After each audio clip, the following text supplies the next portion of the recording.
మనకి ఈ cooperative banks ప్రతి ఊళ్ళల్లో ఉంటాయి. చైతన్య గ్రామీణ బ్యాంక్ అని చెప్పేసి రకరకాల పేర్లతో ఉంటుంటాయి.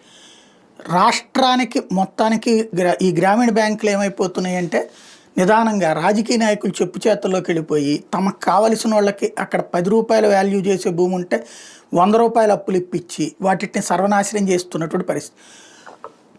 రైతులకు సంబంధించినటువంటి పేరుతో అప్పులు తీపిచ్చి అది కట్టకుండా చేసి వీళ్ళు మింగేస్తున్నటువంటిది, దాంతో నాశనం అవుతున్నాయి. ఇప్పుడు ఆ విషయంలో అది కనుక రికవర్ చేయడానికి వెళ్తే వాళ్ళ మీదన పెత్తనం రచ్చ నడిచేటటువంటి పరిస్థితి.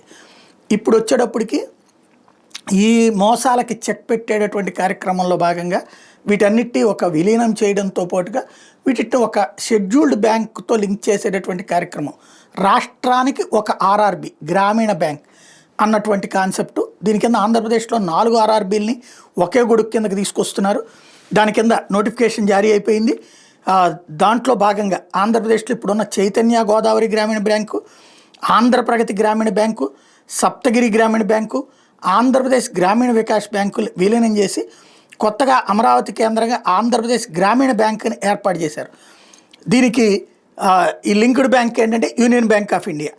ఇది మే 1 నుంచి అమల్లోకి వస్తుంది. ఇప్పటిదాకా రాష్ట్ర నలుమూలలో ఉన్న 4 ప్రాంతీయ గ్రామీణ బ్యాంకుల ఆస్తులు, అధికారాలు, హక్కులు, ప్రయోజనాలు, అప్పులు అన్నీ కూడా ఇప్పుడు ఈ కొత్త బ్యాంకుకి బదిలీ అవుతాయి. ఇందులో కేంద్ర ప్రభుత్వానికి 61,21,28,679 రూపాయలు, రాష్ట్ర ప్రభుత్వానికి 18,36,80,480 రూపాయలు, ప్రాయోజిత బ్యాంకులకి 42,84,090, 42,84,90,130 షేర్ క్యాపిటల్ ఉంటుంది. మే 1 నుంచి ఇది వరకు ఉన్న గ్రామీణ బ్యాంకులు ఏవి తమ కార్యకలాపాలకు నిర్వహించడానికి లేదు.